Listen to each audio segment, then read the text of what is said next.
네, 안녕하세요. 오늘 배울 개념은 형태소라는 개념이에요. 여러분, 형태소는 문법을 공부할 때 가장 근간이 되는 단위예요. 즉, 문법 문제를 해결하기 위해서 모든 문장은 형태소 단위로 분석할 수 있어야 돼요. 왜 그러느냐? 우리 국어는 형태소 단위를 통해서 시제를 나타내기도 하고요. 그 다음에 높임을 나타내기도 해요. 그 다음에 활용의 기본적인 단위도 형태소입니다.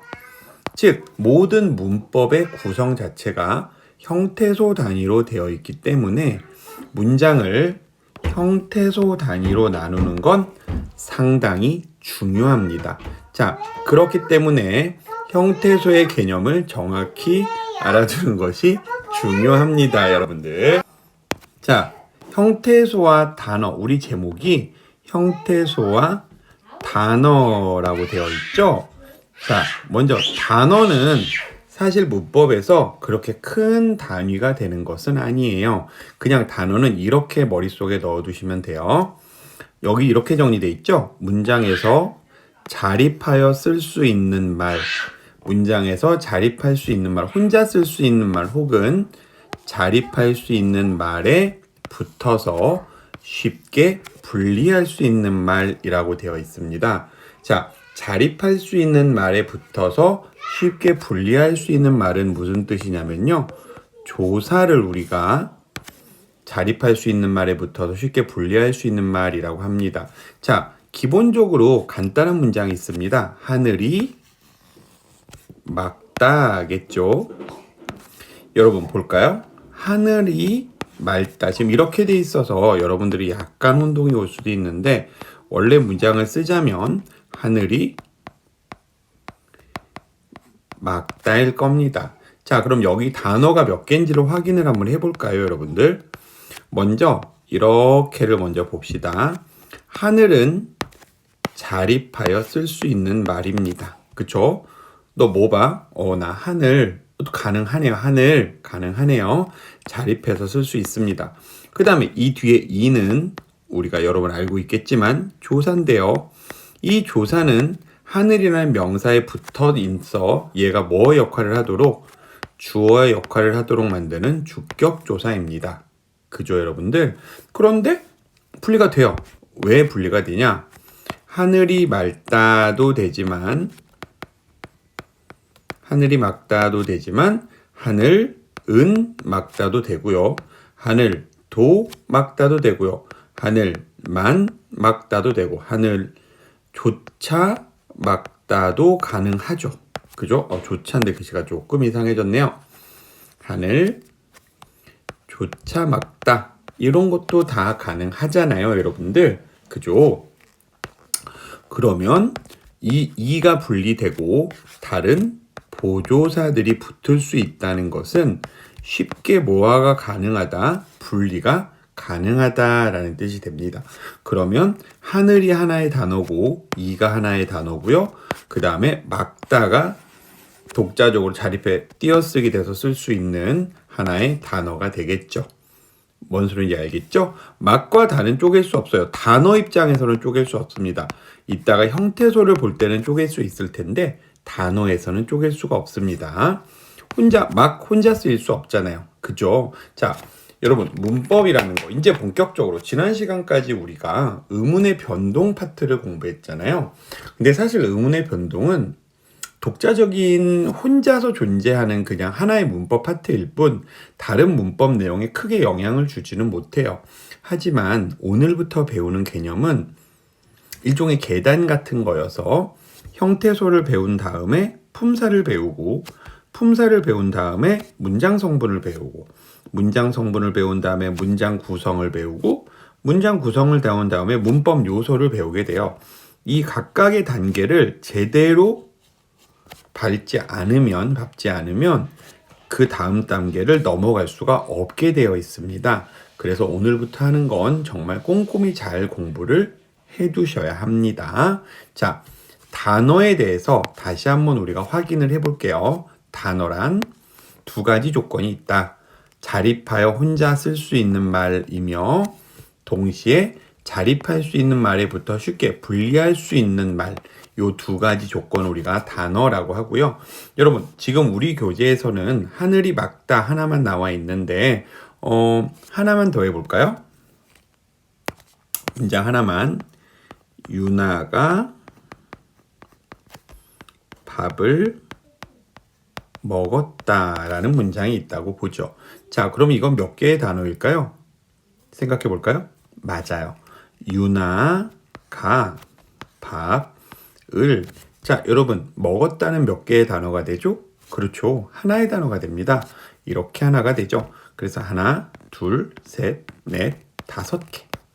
총 5개의 단어로 이루어져 있다고 보시면 되겠습니다.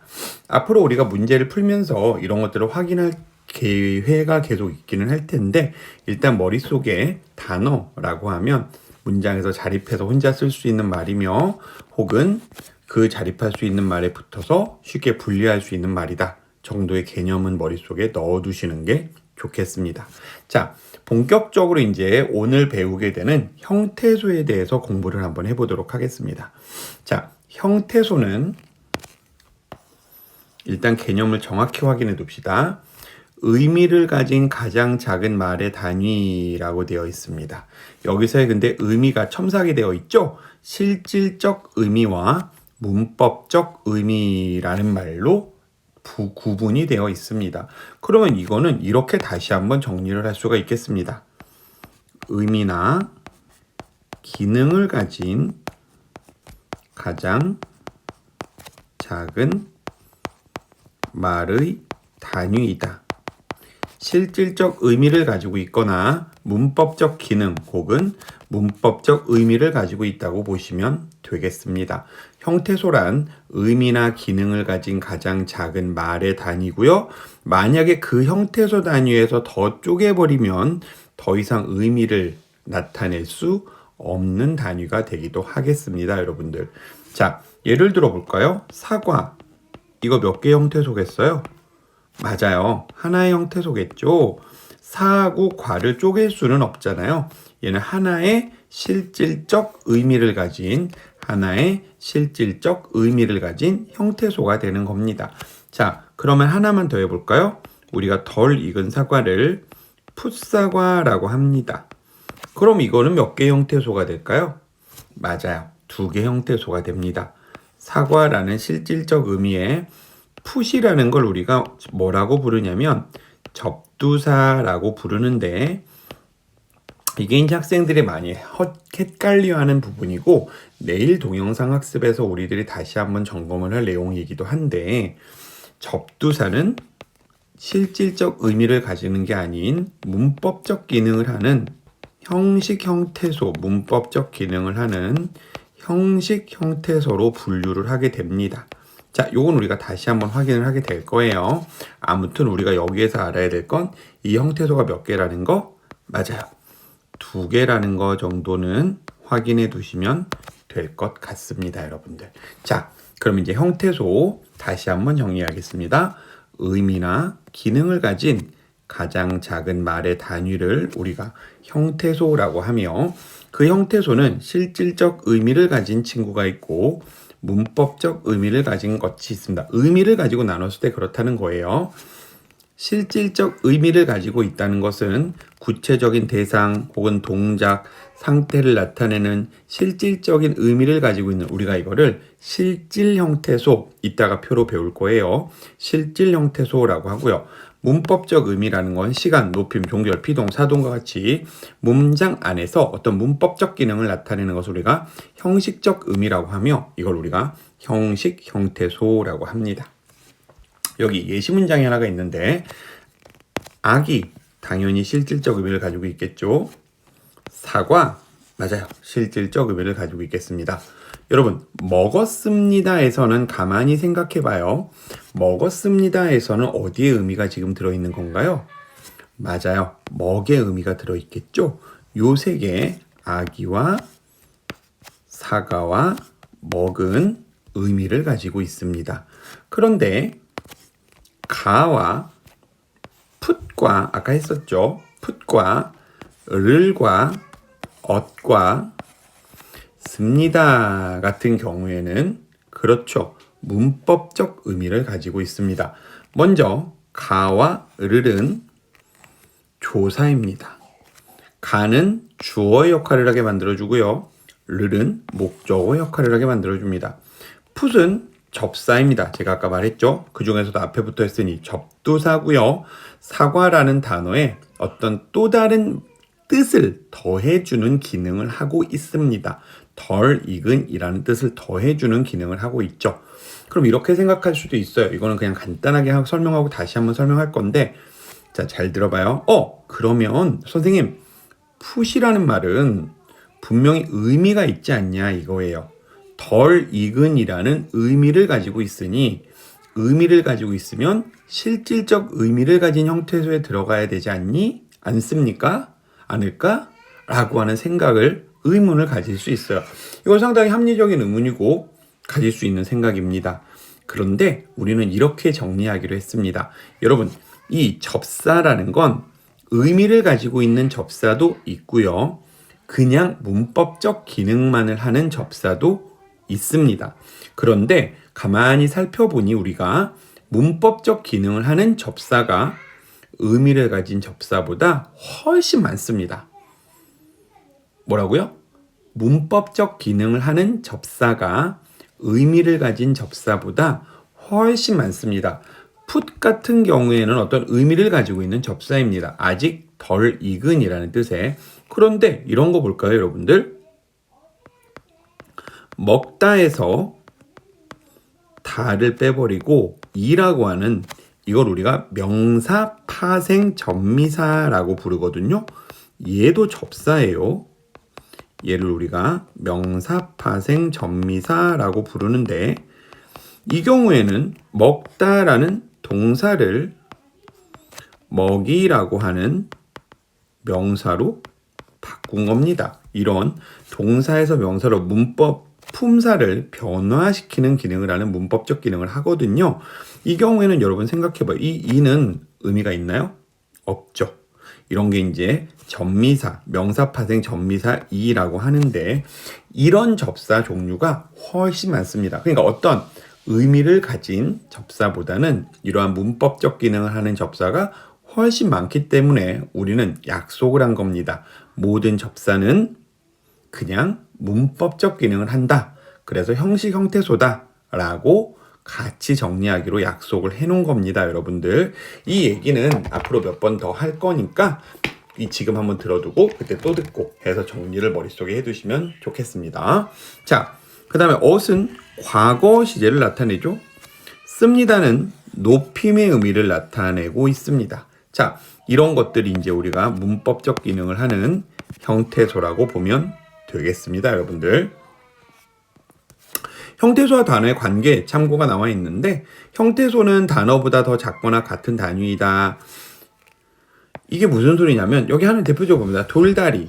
돌다리는 돌이라는 형태소와 다리라는 형태소가 만나서 돌다리라고 하는 하나의 단어가 만들어진 겁니다. 그러니까 단어가 좀 더 범위가 큰 거죠. 그 다음에 도라고 다리로 단어를 형태소별로 쪼갤 수 있는 거고요. 근데 뭐 이런 건 대단히 중요한 건 아닙니다. 그냥 형태소와 단어의 개념을 머릿속에 넣어두면은 자동적으로 확인할 수 있는 거예요, 여러분들. 자, 그럼 본격적으로 이제 문제 풀어보시고 채점하시고 이제 숙제 검사 받으시고요. 자, 이제 본격적으로 형태소를 우리가 분류를 해볼 건데요. 아까 설명을 다 했기 때문에 여러분들 뭐 크게 어렵지는 않습니다. 형태소는 혼자 쓸 수 있니 없니에 따라서 자립 형태소와 의존 형태소로 나뉘어지며 의미가 있느냐 없느냐를 따라서 아까 봤던 실질 형태소와 형식 형태소로 나눌 수가 있습니다. 자립할 수 있으면 자립 형태소고 자립할 수 없고 반드시 다른 형태소에 붙었어야 하면 의존 형태소입니다. 실질적 의미를 가지고 있다면 실질 형태소일 거며 실질적인 의미 없이 문법적 기능만을 하고 있다면 형식 형태소가 될 겁니다. 자, 뭐 이런 것들은 굳이 우리가 외울 필요 없습니다. 이런 것들을 외워봤자 도움도 되지 않고요. 이걸 통해서 우리가 문제를 푸는 것은 아닙니다. 여기까지만 머릿속에 넣어두시면 되겠습니다. 혼자 쓸 수 있다. 자립, 혼자 쓸 수 없다. 의존, 의미를 가지고 있다. 실질 형태소, 형식적 기능만, 문법적 기능만 한다. 형식 형태소. 자, 머릿속에 넣었죠, 여러분들? 그럼 하나하나 보겠습니다. 여러분, 그러면 잘 봐요. 하나의 형태소는 이름이 두 개가 있을 수 있는 거예요. 하늘은 혼자 쓸 수 있으니 자립이고 의미를 가지고 있으니 실질입니다. 이런 식인 거죠. 이는 하늘이 푸르다에서 이는요 혼자 쓸 수 없죠. 반드시 하늘이라는 명사 앞에 붙어 써야 돼요. 그러니까 의존이고요. 문법적 기능, 주격조사라는 문법적 기능을 하고 있습니다. 그러니까 형식이겠죠. 그 다음에 푸르다에서 푸르 같은 경우를 잘 보세요, 여러분들. 푸르다에서 푸르가 형용사의 어감 파트이기 때문에 하나의 형태소인데, 여러분 잘 봐요. 왜 이게 푸르다가 두 개 형태소입니까? 라고 생각할 수도 있는데, 그쵸? 푸르다에서 의미는 어디에 있어요? 푸르에 있죠? 다는 문장을 종결하는 종결어미이거든요, 여러분들. 그죠? 문장을 종결하는 얘는 종결어미예요. 아하, 그러면 얘는 의미를 가지고 있고 얘는 문법적 기능을 하기 때문에 이건 실질 형태소고 다는 형식 형태소입니다. 이것까지는 확인할 수 있죠. 근데 이 푸르는 의미는 가지고 있지만 하늘과는 조금 다른 게 있습니다. 그죠? 하늘은 혼자 쓸 수 있어요. 하지만 푸르는 그쵸? 뒤에 뭔가 어미가 붙어야 돼요. 푸르다, 푸르고, 뭐 푸르러서, 푸르니 뭔가가 붙어야 되죠? 그래야지만 말을 할 수 있지. 푸르 혼자 할 수는 없잖아요. 그러니까 얘는 실질 형태소이면서 혼자 쓸 수 없기에 우리가 이걸 의존 형태소라고 부르고 있는 겁니다. 여러분들 다 아셨죠? 자, 그 내용을 지금 설명하고 있는 겁니다. 하늘은 혼자 쓸 수 있는 형태소이니 자립이다. 이와 푸르와 다는 혼자 쓰지 못하니 의존이다. 하늘과 푸르는 뜻을 가지고 있으니 실질이며 이와 다는 문법적 기능만 하니 형식, 문법, 형식, 형태소다. 이렇게 우리가 정리할 수 있는 겁니다. 이 말 뭔 소리인지 알겠어요, 여러분들? 자, 형태소는 혼자 쓸 수 있으면 차립, 반드시 다른 형태소에 붙어 있어야 하면 의존, 그 다음 실질적 의미를 가지고 있다면 실질, 그 다음 문법적 기능만을 하고 있다면 형식, 이렇게 우리가 나눌 수 있다. 요런 머릿속에 정리해 두시고 그 정리된 내용을 우리가 여기서 쭈쭈쭉 한번 정리를 하고 문제를 풀고 확인을 할 수 있도록 하면 되겠습니다. 자, 그래서 요 문장을 가지고 이제 한번 해보겠다는 겁니다. 동생은 어제 그 이야기책을 읽었다. 자, 일단 형태소별로 쪼개볼까요? 단어별로 쪼개는 건 크게 문제가 되는 건 아닙니다. 동생은 어제 그 이야기책을 읽었다. 이렇게가 되는 거예요. 굳이 단어로 분류해 보자면, 굳이 해보자면, 동생은 이것까지 똑같겠죠? 빨간 펜으로 할까요?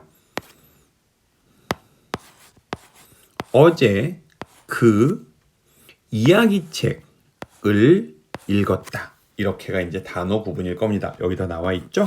자, 동생은 혼자 쓸 수 있고 의미를 가지고 있습니다. 그러면 요 자립 실질인 것만 찾아볼까요? 맞아요. 이야기가 있을 거고요. 어제가 있을 거고요. 책이 있을 겁니다. 요 친구들 동생, 어제, 이야기, 책 이건 자립과 실질입니다. 그러면 은 같은 걸 다시 한번 찾아볼까요? 우리 은은 의존 형태소면 형식 형태소잖아요. 뭐가 있을까요? 맞아요. 을이 있네요. 그 다음 또 뭐 있을까요? 엇이 있습니다. 그 다음 뭐가 있나요? 다가 있습니다. 하나 빼먹었다 우리. 그 같은 경우에도 자립이며 실질이겠죠. 요렇게. 그러면 이건 뭘까요, 여러분들? 이건 뭘까요? 맞아요. 실질적 의미를 가지고 있지만 혼자 쓸 수 없기 때문에 의존 형태소가 되는 겁니다. 이렇게 정리할 수 있겠습니다, 여러분들. 이게 이제 형태소 분석의 실제고요. 여러분, 여기 참고가 중요한 얘기가 하나 나와 있는데 용언의 어간이 항상 실질 형태소로만 이루어진 것은 아니므로 주의해야 한다라고 했습니다. 이게 무슨 소리냐면요. 자, 기본형은 밥다예요. 그런데 거기서 짓이라고 하는 접두사와 히라고 하는 피동형 어미 전미사가 피동형 어미란다. 죄송합니다. 피동 전미사가 붙었습니다. 그러면 얘는 밥 어근에 짓이라는 접두사와 히라는 전미사가 붙어서 요렇게가 하나로 쪼개집니다. 집밥 피다. 그래서 여기를 우리가 용언의 어간, 동사의 어간이라고 합니다. 근데 이게 하나의 형태소냐? 그렇지 않죠. 보통은 여러분들 먹다 같은 경우를 보시면은요, 이게 용언의 어간이며 보통은 하나의 형태소로 구성되기 마련입니다. 하지만 이런 식으로 짓밟히다 같은 경우에는 짓이라는 접두사도 들어있고 히라는 전미사도 들어있기 때문에 여기에는 형태소가 몇 개가 되는 거예요? 그렇죠. 3개가 된다. 이런 것들도 우리가 분석할 수 있어야 한다. 라는 것까지 정리를 해두시면 되겠습니다. 자, 오늘 배운 개념은 사실 되게 간단하긴 한 겁니다. 정말 간단하지만 아까 선생님이 처음에 서두에 말했듯이 문법을 공부함에 있어 문장을 혹은 하나의 구절을 형태소별로 쪼개는 건 아주 중요한 능력입니다.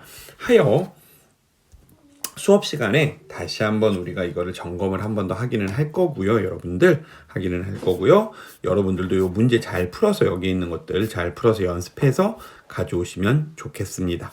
내일은 우리 단어의 형성 파트를 공부하도록 할 거고요. 오늘 형태소 파트까지 공부하고 문제 풀어서 채점해 두시면 좋겠어요. 네, 고생하셨습니다.